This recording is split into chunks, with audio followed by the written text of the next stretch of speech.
My name is Mike Miller. I am the CEO for a company called DIVI. We're a new smartphone app that is providing deals and promotions to local businesses while supporting local charities. What do I do? A little bit of everything. So we're a typical startup, which means nobody has a very well-defined role. You know, it's kind of that mentality where 1 minute I might be meeting with investors and a couple minutes later I might be taking the garbage out or taking the recycling out. So a little bit of everything, but primarily what I do is handle the team, try and keep everything clear for them to be able to do what they do best. Why do I do what I do? I love puzzles. I love putting pieces together. So I always have, and I've had a couple of startup experiences before. Really loved it. Absolutely fell in love with the ability to kind of shape something and mold it, starting out with nothing and being able to see a business come out of it a couple years later. Once you do it, it's addictive, and it's a really fun experience. I've had a couple of very successful ones in the past, so it was easy for me to take the jump into this one as well. How did I get started? That's a great question. I was not originally in the tech industry at all. Kind of came out through a series of jobs. I was flexible and open to new opportunities, and that's where I kind of landed in the tech sector eventually. And through working with some of my relationships, I was given an opportunity to start and run a consulting firm. And that was kind of my first real experience to running a business and starting something up from scratch. And that I learned a lot. I met a lot of people, made a lot of great contacts in the industry that I was in, and that really opened up a lot of doors. And once you make those contacts, once you kind of get into that kind of an area, it's pretty easy to start seeing how you might be able to leverage them in new areas. And so I still reach out to and talk to some of the people that I've known over the years, even though I'm not in that sector anymore. I'm not in the same industry, but all of that knowledge, all of the experience that I gained was really worthwhile as I kind of made every step along the way. Some of the biggest challenges I faced, I think, was, at first at least, kind of the people who always talk about what you can't do, how hard it's going to be. And I know a lot of people talk about that, but it's very, very true. Especially as an entrepreneur, it's easy to get wrapped up in all the statistics about how many businesses fail and how many startups never reach a certain phase or something along those lines.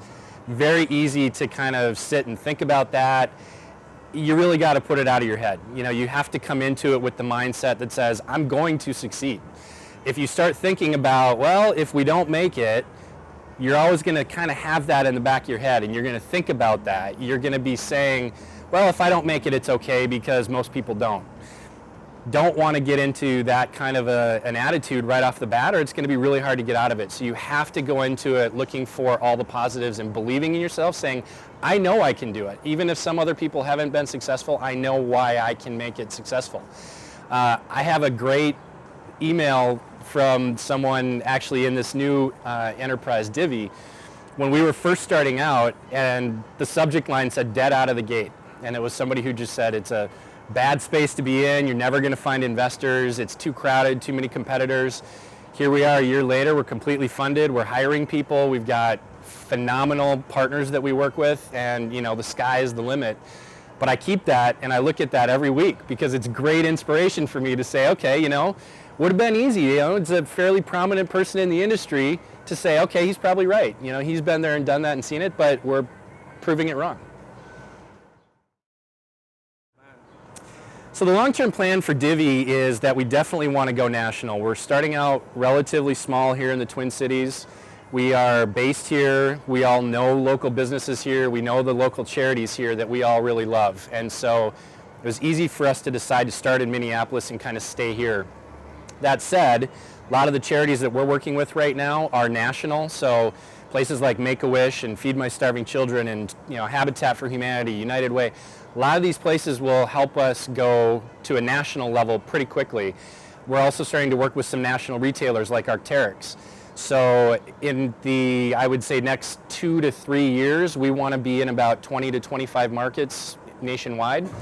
After that, we want to kind of saturate the whole country. So We're looking at a lot of really fast growth. The good news is we're a little different than a lot of startups. We've got revenue coming in already, not a lot, but we're working on that.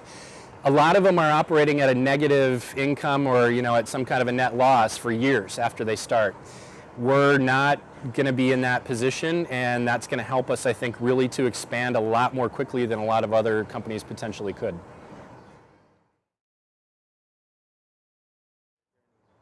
I think the best advice that I could give to entrepreneurs that are starting their journey would be, as I mentioned before, don't listen to all the people that are going to be negative. But then after that, you have to be flexible, and you've got to be honest with yourself when things are working and when they're not working. So one of the best things I think that an entrepreneur can do is look at what their skill sets are and what you're really good at and where you are maybe inexperienced. Some people are really good with the financial side, but you might need somebody that's more on that marketing and creative side. Some people have great ideas, but they could never bring them to life on their own, and they need a really good operational person. So being able to say, here's my strengths, here's where I'm not as good, and being able to hire people or get consultants around you or get mentors around you who can help you out is going to be really, really important. Being flexible is the other thing. Nothing ever goes to plan. You can set out the greatest business plan in the world, and in a month or two it might be completely meaningless. So you have to be flexible, and you have to be ready to adapt as things change. You're going to meet people that you never thought you'd meet. You always have to be ready for that. When we actually got funded, we were in a meeting that was never supposed to be even about funding our company or any investors. It was just purely something to say, here's our idea, would you help us refine it? Would you kind of help, listen to our pitch as we're going out and meeting investors? And about an hour later, we were suddenly transitioning into what would it be like maybe for us to invest in your company, and completely unexpected. But you have to be ready for those conversations. You always have to be on point. You have to be ready to get into a lot of detail with people. When you're out there meeting a lot of your potential contacts, you're out at networking functions, you never know who's across the room. So even if you think it's mostly technical developers, there could be a CIO or a CTO there that suddenly says, hey, let me go introduce you to the CEO or to our investors. So be flexible, be ready for all of that to happen. And then the biggest thing is have fun.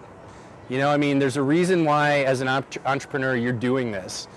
And you're doing it because you want to do something that you love and that you're passionate about. And not a lot of people find that and have that opportunity. So remember that. Remember that, hey, if this goes well, it's because I wanted to start it. I wanted to do this, not because I'm just kind of doing it for somebody else. And that's huge. It's easy to get wrapped up in trying to hit all the financial metrics for your investors. It's easy to get wrapped up in how many things you have to do in order to succeed. Enjoy those little things along the way, or you're going to forget why you're doing it.